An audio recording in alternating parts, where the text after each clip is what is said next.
हमें पढ़ना है जीएसटी। क्या पढ़ना है? जीएसटी।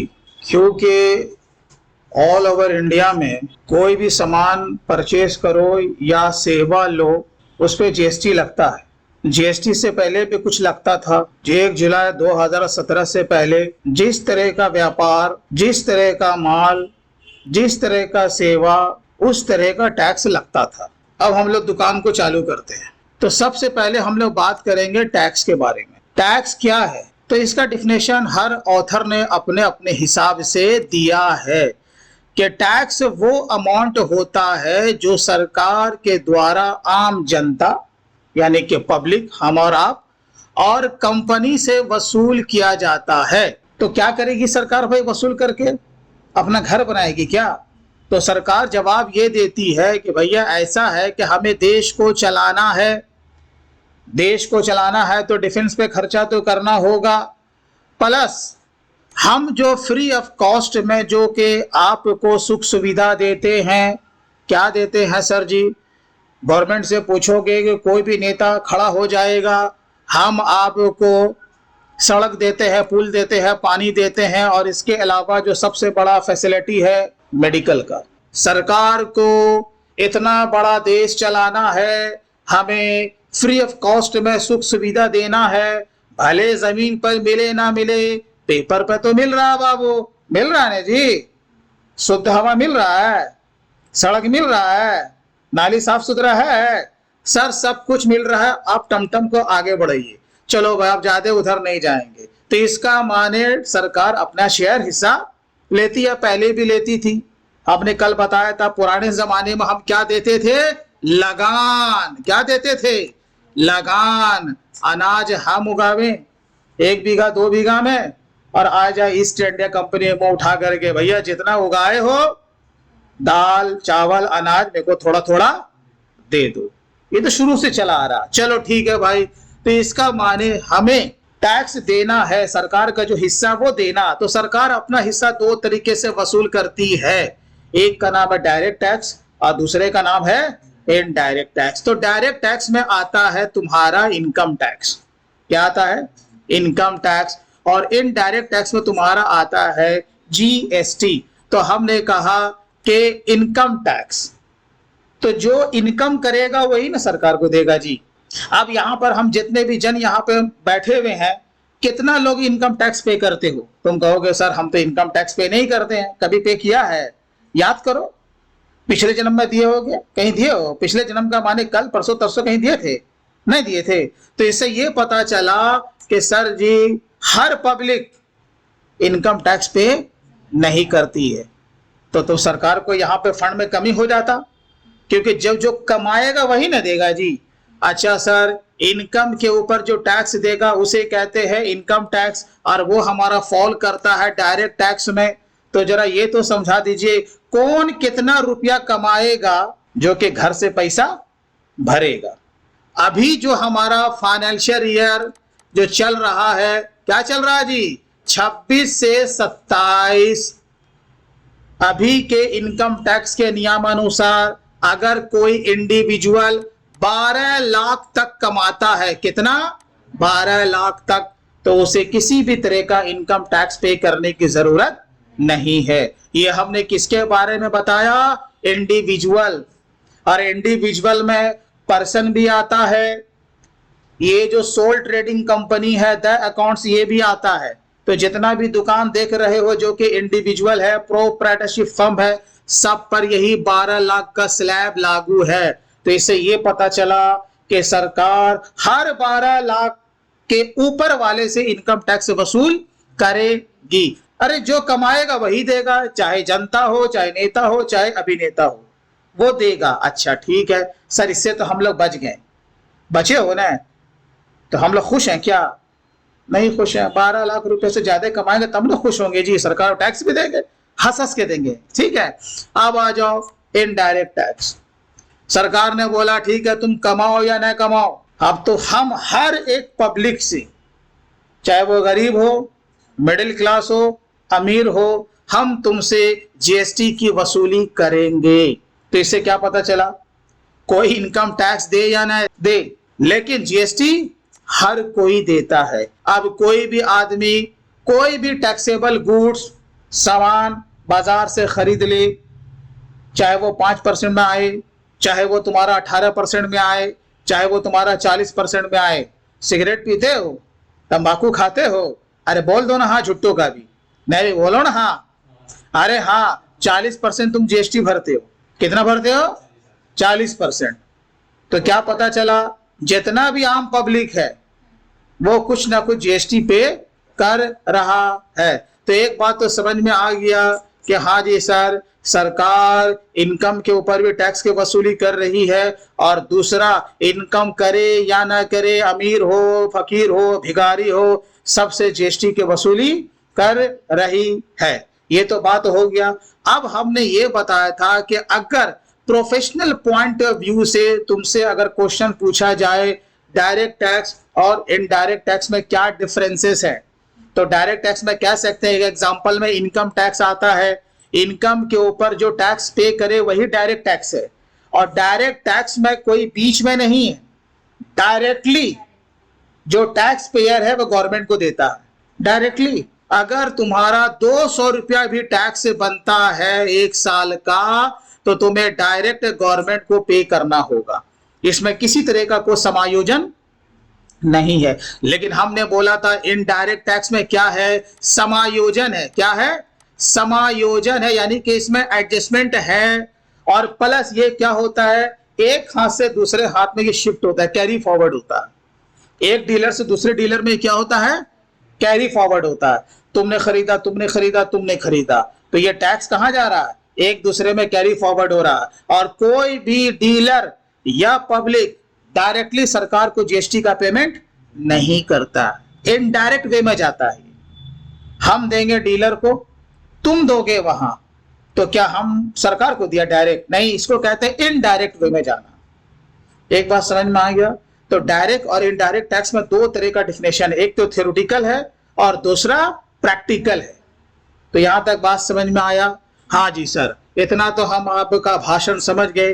अब टमटम को थोड़ा सा आगे बढ़ाइए, हम लोग बात करते हैं जीएसटी का। देखो भाई, जीएसटी का फुल फॉर्म होता है गुड्स एंड सर्विसेज टैक्स, ठीक है। अब यहां पे अगर इसके शब्दों पर ही गौर अगर करोगे तो तीन यहां पे वर्ड इंक्लूड किया हुआ है ना। कौन सा वर्ड है? एक तो पहले गुड्स है, गुड्स का माने माल, दूसरा सर्विस है, सर्विस का माने सेवा, और बाकी टैक्स तो अभी हमने बता ही दिया। तो इससे क्या पता चला, चाहे माल का व्यापारी हो या कोई मैन्युफैक्चरर हो या सेवा देने वाला हो, अब माल खरीदो या बेचो, ये सेवा लो या दो, सबके ऊपर क्या लगेगा? जीएसटी ही लगेगा। क्या लगेगा? जीएसटी ही लगेगा। इसलिए इसका नाम पड़ा गुड्स एंड सर्विसेज टैक्स, यानी कि अब अलग अलग इस पर टैक्स लगने वाला नहीं है, जैसा कि पहले हुआ करता था कि गुड्स है तो उसके लिए टैक्स अलग है, और अगर सर्विस है तो उसके लिए टैक्स अलग है। अब ऐसा नहीं है, दोनों पर लगेगा क्या? जीएसटी। और थोड़ा सा आगे बढ़ो, अब हम यहां पर यह जानते हैं कि जीएसटी को वन नेशन वन टैक्स क्यों कहते हैं? वन नेशन वन टैक्स क्यों कहते हैं? क्योंकि दूसरा कोई टैक्स है ही नहीं है। क्यों कहते हैं? तो सबसे पहले हमें यह जानना है कि जीएसटी लागू कब हुआ था? 1 जुलाई 2017 को, ठीक। उससे पहले क्या था? उससे पहले अगर जान लोगे तो समझ में आ जाएगा। तो क्या था? आओ जी, यहां पर देखो, हिस्ट्री बिफोर जीएसटी। पहले हुआ करता था वैट, जिसका फुल फॉर्म था वैल्यू एडेड टैक्स। ये किस पे लगता था? बता देते हैं, गुड्स के ऊपर। किसके ऊपर लगता था? गुड्स के ऊपर। अब कहां लगता था? अपने ही राज्य में। कहां? अपने ही राज्य में। जैसे कि हम लोग हैं बिहार से ताल्लुक रखते हैं, तो पूरा बिहारी बाबू जब माल खरीद रहा था, बेच रहा था, तो उस पर वो एक दूसरे से क्या ले दे रहा था? वैट। तो बात समझ में आया? अच्छा जी। दूसरा क्या था? सीएसटी, इसका फुल फॉर्म है सेंट्रल सेल्स टैक्स। ये कहां पे लग रहा था? अरे सर जी, ये भी गुड्स पे ही लग रहा था, लेकिन कहां? अदर स्टेट में। जब कोई बिहारी व्यापारी अपने पड़ोसी राज्य से, चाहे वो झारखंडी बाबा से हो, चाहे वो बंगाल की दीदी से हो, या फिर आपका यूपी से हो, कहीं से भी हो, जब हम लोग माल खरीद रहे थे, बेच रहे थे, तो हम लोग क्या लगा रहे थे? CST। तो दो तरह का टैक्स हुआ, नेचर बदला, टैक्स का रूप भी बदल गया। अच्छा, और आगे चलो, एंट्री टैक्स भी था। जब माल एक राज्य का दूसरे राज्य में आए तो मामू पकड़ ले कि भैया तुमने तो जो वैट और CST देना था दे दिया, अब मेरे यहां जो घुस रहे हो मेरे स्टेट में, उसका टैक्स कौन देगा? तो एंट्री टैक्स भी सरकार वसूलती थी। तो किसके ऊपर? गुड्स के ऊपर। देखो नेचर बदल रहा। और आगे चलो, सर्विस टैक्स, अब नेचर बदल गया। अब जितना भी सेवा देने वाला कंपनी है, क्या, जैसे हम लोग क्या दे रहे हैं? सेवा दे रहे हैं। तो हम लोग पहले क्या ले रहे थे? Service tax. क्या ले रहे थे कस्टमर से? Service tax. तो इससे यह पता चला नेचर बदला, टैक्स का स्वरूप भी बदल गया। एक और था एंटरटेनमेंट टैक्स, मनोरंजन कर। हम लोग पहले भी फिल्म देखते थे, आज भी देखते हैं सर, लेकिन पहले और आज में क्या फर्क है? पहले लगता था मनोरंजन टैक्स, अब क्या लगता है? GST। अब क्या लगता है? अच्छा, दूसरा क्या है भाई? Excise duty. ये भी अलग स्वरूप है। एक्साइज ड्यूटी किस पे लगता है जी? ये भी लगता है गुड्स पे। किस पे लगता है? गुड्स पे। लेकिन कहां? मैन्युफैक्चरिंग कंपनी में। कहां? मैन्युफैक्चरिंग कंपनी में। यानी सरकार का रूल था कि जो भी ऑल ओवर इंडिया में माल का उत्पादन करता है, उसका एक लिमिट था, 1 करोड़ तक छूट था। कितना था? 1 करोड़। लेकिन 1 करोड़ से ज्यादा अगर किसी कंपनी का माल का प्रोडक्शन हो रहा था तो उसे एक्साइज ड्यूटी का नंबर भी लेना कंपलसरी था सरकार का। तो देख रहे हो कितने तरह का टैक्स था। माल बना रहे हैं तो एक्साइज ड्यूटी, माल बना के बेच रहे हैं तो VAT plus CST plus entry tax, और अगर सेवा दे रहे हैं तो सर्विस टैक्स। कोई अगर दोनों काम कर रहा था, क्या बहुत सारी कंपनी ऐसा नहीं होती है, सेवा भी देती है, माल बना के बेचती भी है, तो कितने तरह का ताम झाम था रे बाबा। अच्छा, अब लास्ट लग्जरी टैक्स। क्या था? जो भी लग्जरियस आइटम, जिसे हम लोग कह सकते हैं डायमंड है, गोल्ड है, सुपर कार है, सुपर बाइक है, शैंडिलियर है ना, ये सब जी, ये सब लग्जरियस आइटम में अभी भी आता है। तो पहले सरकार उस पर क्या लेती थी? अलग से लग्जरी टैक्स। तो पता ये चला, अरे बाबा दुनिया भर का टैक्स था। क्या था? अब ये सारा का सारा टैक्स कहां जाके मर्ज हो गया? GST में। बस इतना समझ जाओ। इसलिए GST को वन नेशन वन टैक्स कहते हैं। क्या बोलते हैं? One nation one tax. लेकिन अभी भी सारा आइटम को GST में रखा नहीं गया है। हम सारे लोग जानते हैं कुछ कुछ नॉन GST आइटम भी है इंडिया में, है ना जी। तो नॉन GST आइटम क्या है? हम जानते हैं सर जी, एक तो हो गया पेट्रोल, एक हो गया तुम्हारा डीजल, है ना, और इसके बाद एक हो गया लिकर फॉर ह्यूमन कंजम्पशन। इसको GST से बाहर रखा गया है, उस पर GST लागू नहीं हो। सर क्या लागू होगा? यही वैट, CST और एक्साइज ड्यूटी, यही लागू होगा। तो क्या ये टैक्स अभी खत्म हो गया है? तो नहीं, अब जो GST से बाहर है उस पर यही सब लगेगा। तो एक बात यहां तक समझ में आ गया? आ गया। अच्छा, अब हम लोग इसके आगे चलते हैं। अब आगे क्या है कि GST का कॉन्सेप्ट कहां से आया? कोई भी सवाल पूछेगा आंसर दे देना। ये यहां का प्रोडक्शन नहीं है, यूरोप से आया। कहां से आया? यूरोप से आया। देखो GST का कॉन्सेप्ट कहां से आया भाई साहब? यूरोप से आया है। जैसे कि वैट का कॉन्सेप्ट भी कहां से आया था? यूरोप से आया था। ठीक है ना? चलो ठीक है, और आगे बढ़ो। डेट भी याद रखो कि हमारे इंडिया में जो GST लागू हुआ था, कानून जब बने सो बने। लागू कब हुआ? 1 जुलाई 2017 को। ये बात भी यहां तक क्लियर हो गई। अब और आगे चलो। अब यहां पे बात होती है कि भाई साहब काम करना है तो GST नंबर लेना है। क्या बात तो है कि GST के रजिस्ट्रेशन का, क्या GST के रजिस्ट्रेशन का। अब अगर कोई हमसे ये पूछे ये जो चलता फिरता आदमी है सबको जीएसटी नंबर लेना है, तो इसका आंसर है नहीं। कौन लेगा जीएसटी नंबर? Only trader. किसके लिए है? व्यापारियों के लिए है, सबके लिए नहीं है। अब शादी नहीं हो रहा है, सामने वाले को दिखाना है कि बहुत बड़े व्यापारी हैं, ले लो घर पर जाकर टांग दो, ब्याह हो जाएगा। आदमी समझेगा बहुत बड़ा डीलर है। देखिए सर्टिफिकेट लगा हुआ जीएसटी के रजिस्ट्रेशन का, तिलक भी मिल जाएगा मोटा मोटा। अगर ये पर्पस है तो ले सकते हो, कोई भी आदमी जीएसटी का नंबर ले सकता है, लेकिन इसके पीछे एक लॉजिक होना नहीं चाहिए, तर्क संगत बात होनी चाहिए। अरे जीएसटी नंबर है किसके लिए? किसके लिए? व्यापारी के लिए। व्यापार करना है तो लो, नहीं करना तो घर बैठो। अब देखो, अगर जीएसटी का रजिस्ट्रेशन लेना है तो सरकार ने पूरे इंडिया को दो तरह के राज्य में बांट दिया, एक है स्पेशल स्टेट और एक है नॉर्मल स्टेट। तो जो जिस स्टेट से बिलोंग करेगा वह अपने आप को पहले देख ले कि हम किस स्टेट से बिलोंग करते हैं, उसके हिसाब से जो कि उसका लिमिट होगा उसको ध्यान में रखना है, तब जाकर के रजिस्ट्रेशन आपको लेना है। और अगर लिमिट को क्रॉस कर लिए, जीएसटी का नंबर नहीं लिए, तो आज न कल अगर छापा पड़ गया और तुम अगर पकड़े गए तो भारी पेनल्टी है। क्या है? भारी पेनल्टी है। क्योंकि अगर हम नियम कानून को समझ जाते हैं तो व्यापार करने में हमें कोई टेंशन नहीं है। ठीक है ना? चलो अब और आगे बढ़ते हैं। देखो पहला, देखो सबसे पहला क्या है? Normal category. क्या? अच्छा, नॉर्मल कैटेगरी में देखो कौन कौन आ रहा है, यहाँ पढ़ लो। इतना सारा स्टेट है, हम बिहार है आज अपना, देखो बिहार।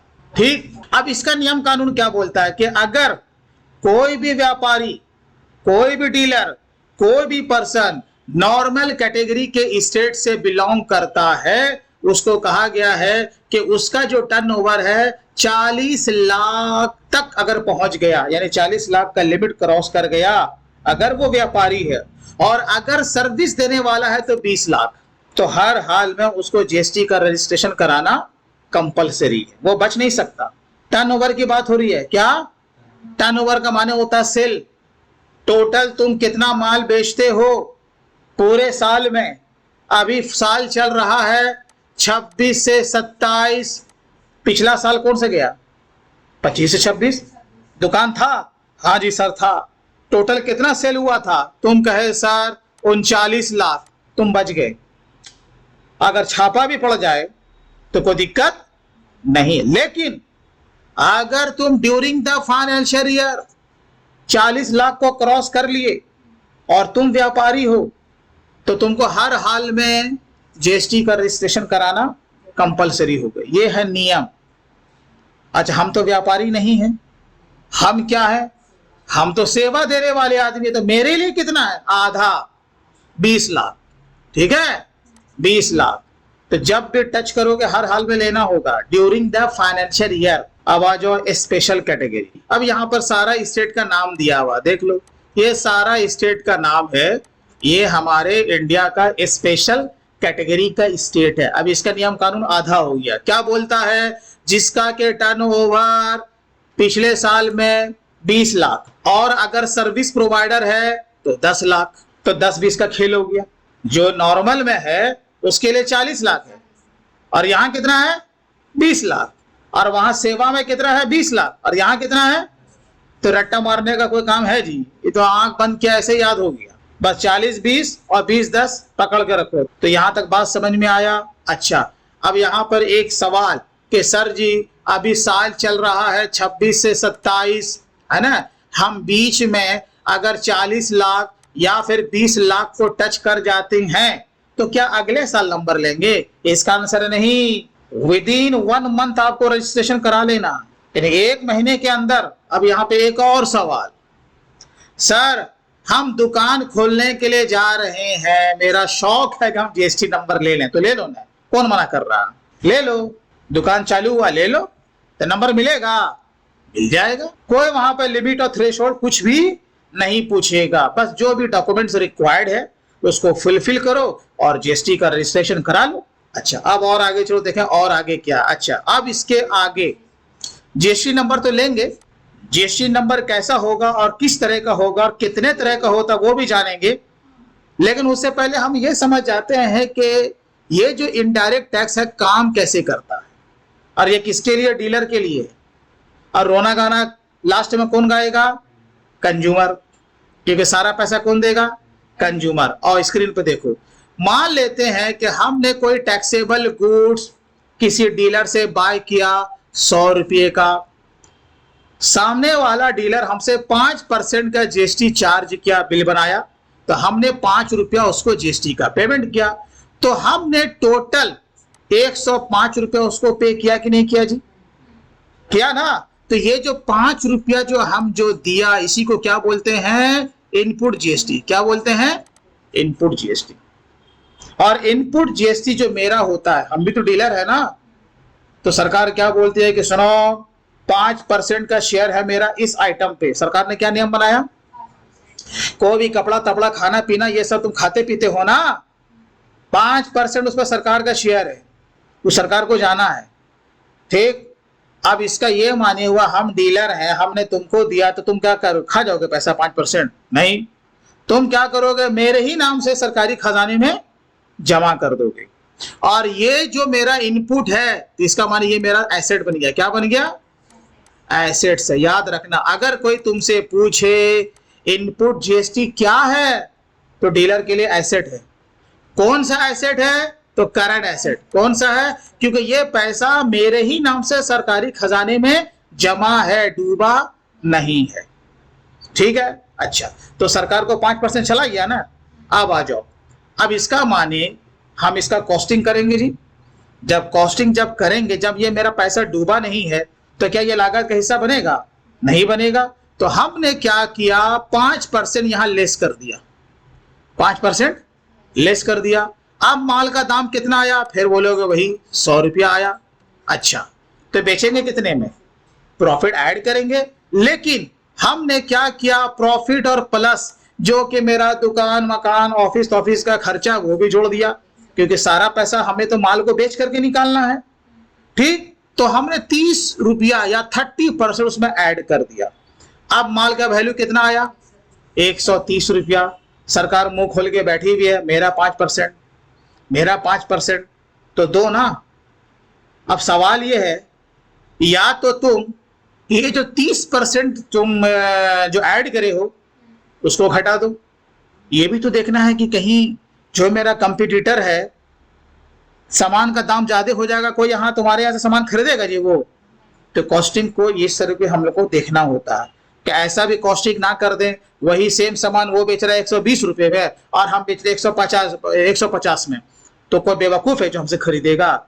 तो व्यापारी करने के लिए भी अकाउंट्स का जानकार होना जरूरी है, खाली पैसा लगाने से बिजनेसमैन आदमी नहीं होता है। आगे बढ़ो जी।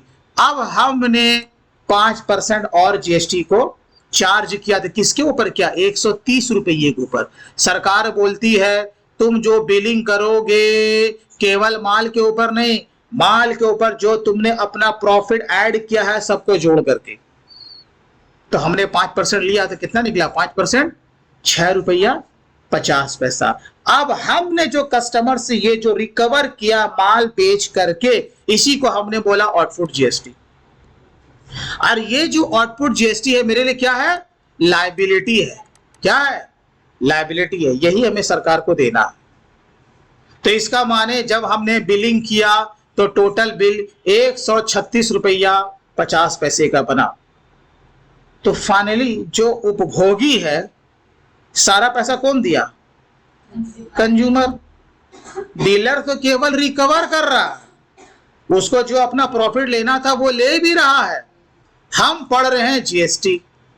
जीएसटी का माने इनडायरेक्ट टैक्स, और इनडायरेक्ट टैक्स में समायोजन है, क्या है, एडजस्टमेंट है, घटा के देना। इसका फॉर्मूला हमेशा याद रखना, output minus input, output minus input. तो मेरा आउटपुट यहां पे निकला 6 रुपया 50 पैसा।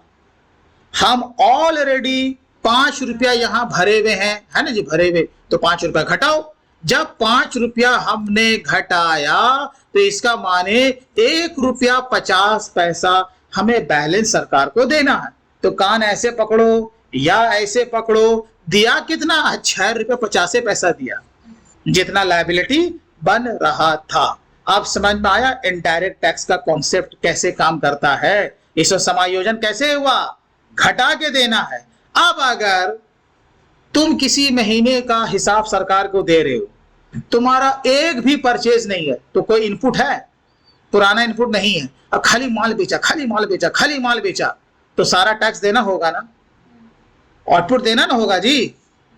अब मान लो कि तुम्हारा 50,000 रुपया टैक्स निकला, कितना, और एक भी परचेजिंग नहीं है उस महीने में, और नहीं मेरा कुछ पुराना ओपनिंग बैलेंस था इनपुट का, तो ये पैसा दोगे ना, कहां से दोगे, अरे बैंक से दोगे, और कहां से दोगे, जब तुम्हारे पास इनपुट है ही नहीं, समायोजन नहीं होगा, तो 50,000 जो तुमने कस्टमर से लिया वो तुम्हारा पैसा है।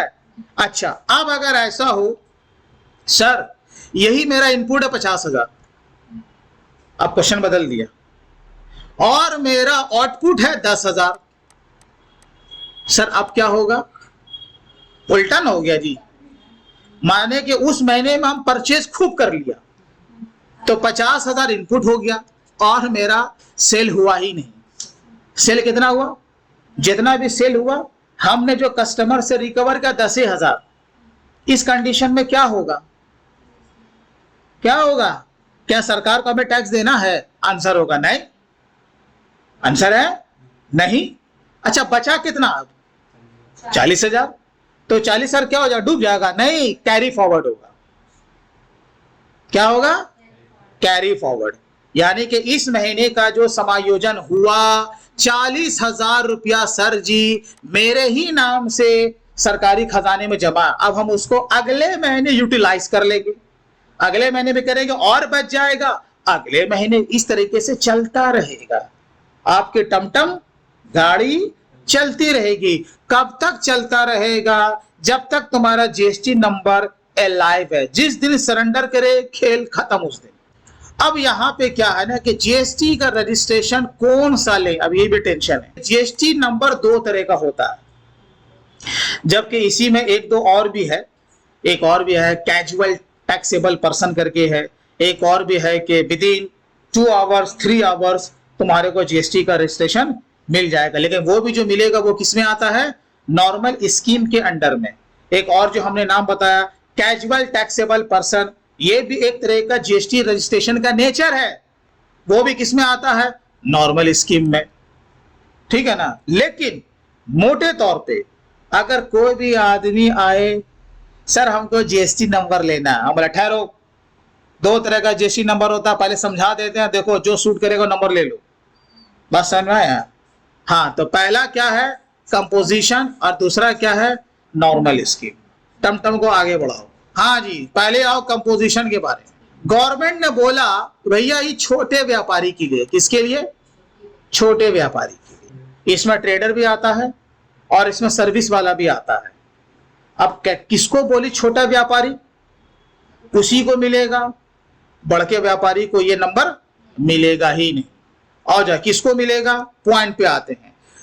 अगर वो व्यापारी है तो उसका टर्नओवर कितना होना चाहिए पूरे साल का, up to 1.5 crore, up to, not above, word पे गौर भी करना, अप टू यानी 1.5 करोड़ से ज्यादा नहीं होना चाहिए, वो क्या है, व्यापारी है। और दूसरा क्या है कि वो इंटर स्टेट आउटवर्ड सप्लाई नहीं कर सकता, ये 2 बातें। तो कंपोजिशन ये तुमको मना करता है कि आप अदर स्टेट में ना तो सेवा दे सकते हैं ना ही माल बेच सकते हैं। अच्छा सर खरीद सकते हैं तो खरीदो ना, तुम दुनिया के का तुम 9वें आसमान से माल खरीदो, सरकार को कोई दिक्कत नहीं है। जब तक खरीदेंगे नहीं तो बेचेंगे कहां से, खरीद सकते हैं बेच नहीं सकते। तो बात समझ में आया। तो एक तो 1.5 करोड़ याद रखना है, और हम जैसे लोग गरीब आदमी को कितना रखी से 50 लाख। सपोज नंबर मिल गया तो हमने पहले बोला था जीएसटी का नंबर मिलेगा तो क्या करोगे बाबू, माला चढ़ाओगे का उसके प्रमाण पत्र के ऊपर, तो नहीं, सरकार को हिसाब देना होगा। जीएसटी नंबर लेने के बाद क्या करना, सरकार को हिसाब भी देना है और इसके नियम कानून को भी समझना। पहला नियम, नो आईटीसी अवेलेबल, एक इसमें टर्म्स है आईटीसी, क्या आईटीसी, इसका फुल फॉर्म होता है इनपुट टैक्स क्रेडिट। क्या होता है? अगर कोई कंपोजिशन वाला डीलर है तो उसको ये मालूम होना चाहिए कि मेरे को आईटीसी नहीं मिलेगा। इनपुट जीएसटी और आईटीसी में क्या फर्क है? दोनों में फर्क है, याद रखना। हमने जो माल खरीदा उस पर जो जीएसटी का पेमेंट किया उसी को बोलते हैं इनपुट जीएसटी, है ना जी। यहां भी तो वही है, इनपुट टैक्स वही है ना, लेकिन एक चीज जुड़ गया उसमें, क्रेडिट। क्रेडिट का माने क्या है? जमा। जमा, मेरा पैसा हवा में घूमता रहता, समझ रहे हो ना, जीएसटी के पोर्टल में घूम रहा, मेरा इनपुट का पैसा घूम रहा। ठीक उसी तरीके से जीएसटी का पोर्टल पर भी जो 5 रुपया हम दिया था ना, याद है कितना दिया था? हाँ, ये 5 रुपया वहां मेरा पड़ा हुआ। हम गए ऑनलाइन मोड में, हमने गवर्नमेंट को बोला ये पैसा मेरा है, जबकि हमने भरा, तुम भरे। हमने जाके उसको क्लेम किया ये पैसा मेरा है। जब क्लेम करते हैं तब ये 5 रुपया मेरे खाते में क्रेडिट होता है, तब जाके ये कहलाता है इनपुट टैक्स क्रेडिट। वरना ऐसे क्या है, खाली इनपुट टैक्स है। जब तक तुम उसको क्लेम नहीं करोगे वो तुम्हारा होगा ही नहीं। अब घर वाली अगर खो जाए, महल्ले टोले में घूम रही है, सब बेटा ताक रहा, कोई ना ताकेगा, मेरा माल है। बात समझ में आया? तो क्लेम करने से सब कुछ मिलता है, बिना क्लेम के कोई भी लेके जाएगा कि नहीं? कितना फेरा ले लो। मतलब हमने सामान खरीदा 100 रुपए का, सर 18% जीएसटी दिया, तो अब मेरा माल का लागत बन गया 118। क्यों? 18 रुपए मेरा डूब गया। अब आगे आओ, अब कह रहा है नो जीएसटी चार्ज। अब तुम अपने कस्टमर से, ग्राहक से जीएसटी की वसूली नहीं कर सकते। तो इससे क्या पता चला? कंपोजिशन में ना ही इनपुट है और ना ही आउटपुट है। आंसर मिला? ना ही इनपुट है ना ही आउटपुट है। अरे जब है ही नहीं तो आउटपुट माइनस इनपुट कहां से होगा? एक बात तो समझ में, किसमें? कंपोजिशन वाले में। तो सर जी ना ही इनपुट है ना ही आउटपुट है, ये तो खुशी की बात है, कोई हिसाब किताब का लोचा नहीं है। माल खरीदा, प्रॉफिट गेन किया, माल को बेचा, बस हो गया। रात में आराम से सोएंगे, लेकिन 3 महीने के बाद मीठा मीठा पेट में दर्द होगा। सरकार बोली कि देखो 3 महीने में तुमको हिसाब देना है जी। हम बोला ठीक है ले लो जी। बोले केवल हिसाब ही नहीं देना, तुमको टैक्स भी देना होगा। बोला हो, ये को बात हुआ। अब देखो मीठा मीठा पेट में दर्द हो गया। अरे हम जब टैक्स लेवे नहीं किया तो देंगे काहे का? एक तो हमारा इनपुट ऐसे डूब गया। लेकिन सरकार बोली कि ना, अब तुमको अपने प्रॉफिट से देना होगा। लोग बताओ, बात समझ में? इसलिए अब अगर तुम कंपोजिशन वाले हो, अब अगर चप्पल बेचते हो ना, तो जितना आप टैक्स दोगे ना वो कस्टमर से ले लो तुम भी। आउटपुट मत लिखना उसमें, बिल पे नहीं लिखना, ऐड कर दो अपना प्रॉफिट में। अब इसका 3 तरह का रेट है, 1%, 5%, 6%। कितना? 1%, 5%, 6%। किसके लिए? कंपोजिशन के लिए। हर 3 महीने में आप सरकार कह रही है कि तुमको देना होगा हिसाब। अब आ जाओ, अब हिसाब के ऊपर आओ। देखो यहाँ पे ट्रेडिंग कंपनी के लिए कही उसको कि 1% तुमको देना है। किसका? तुम्हारा जो क्वार्टरली सेल है, क्वार्टरली सेल। अभी कैसे होगा बता दें। उसके बाद अब हम जैसा गरीब आदमी जो कि सर्विस प्रोवाइडर है, सर्विस दे रहा है, मेरे ऊपर कितना है? 6%। कितना है? 6%। अच्छा, जो रेस्टोरेंट चलाता है उसको 5% देना होगा। देखो ये सरकार का हिसाब किताब है, ठीक है। अब बता रहे हैं मेन है क्या कि जीएसटी हमारा 3 तरह का होता है, एस जीएसटी, सी जीएसटी और आई जीएसटी। ये जो 1% है या 6%, ये आधा आधा बढ़ जाएगा। आधा चला जाएगा स्टेट वाले को और आधा चला जाएगा सेंट्रल को। एस का माने स्टेट और सी का माने सेंट्रल। अभी हम लोग आगे इसको देख लेंगे। पहले ये समझो कि क्वार्टरली सेल का हिसाब देना है और इसके लिए एक फॉर्म आता है जिसको कहते हैं जीएसटी रिटर्न फाइलिंग फॉर्म। क्या नंबर है उसका? CMP 08। अब कोई भी तुमसे कहीं पर भी अगर इंटरव्यू में सवाल कर ले कंपोजिशन के लिए कौन सा फॉर्म है जी, तो CMP08 कब अपलोड करना है जी, हर 3 महीने में। क्या? हर 3 महीने में। ठीक है, क्या करना है उसमें 3 महीने का हिसाब देना है। तो ये है क्या कंपोजिशन स्कीम में, ये जो CMP08 है ये चालान कम रिटर्न है। क्या है? चालान कम रिटर्न। अच्छा, और इसके साथ साथ इस डीलर को एक एनुअल रिटर्न भी फाइल करना है, यानी साल में एक बार। CMP08 साल में 4 बार हो गया। एक क्वार्टर जो होता है वो 3 महीने का होता है, मालूम ना। पहला क्वार्टर कब का है? पहला क्वार्टर अप्रैल टू जून, 3 महीना हुआ। तुम्हारा हो गया टोटल अप्रैल मई जून का हिसाब लगा करके 6 लाख रुपया हो गया। कितना हो गया? 6 लाख रुपया। अब अगर तुम ट्रेडर हो, क्या हो, तो 1% दोगे ना, तुमको देना होगा। तो बोला कि भाई 6 लाख का 1% कितना हुआ? 6,000 रुपया। और तुमने चालान कितने का बनाया? 6,000 रुपये का।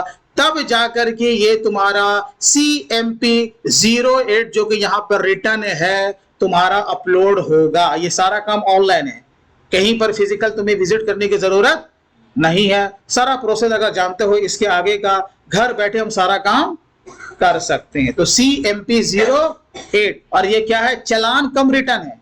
क्या? चालान कम रिटर्न। हमने बोला चालान और एक बोला रिटर्न। अब ये बताओ चालान और रिटर्न में क्या फर्क है? गाड़ी चलाते हो, कभी चालान कटा है? इसका मतलब चालान का माने पैसा। ठीक है, चालान का माने सीधा पैसा देना। तो लायबिलिटी तभी तो दिए। सर जा रहे थे, एक जगह चालान कट गया। काहे? अरे हम तो बैठे थे लेकिन जिसको बैठा के रखा था ना वो ही नहीं पहनीता, लग गया 1,000 का चालान। तो चालान का माने पैसा याद रखना। जब भी कोई वर्ड बोले चालान बनाना तो समझ जाओ सरकार को पैसा देना। चाहे वो GST का चालान हो, चाहे इनकम टैक्स का चालान हो, चाहे 2 व्हीलर 4 व्हीलर का जो पेनल्टी लगा है उसका चालान हो। तो चालान का माने पैसा देना, समझ गए ना। अच्छा, रिटर्न का माने ब्यौरा। का चीज का ब्यौरा? 6 लाख का ब्यौरा रिटर्न में दिया। बात समझ में आया? कितना हमने टर्न ओवर किया। जब हम सरकार को हिसाब देंगे उसको कहेंगे रिटर्न, और जब टैक्स देंगे उसको कहेंगे चालान। खाली सेल दिखा दो और कुछ नहीं।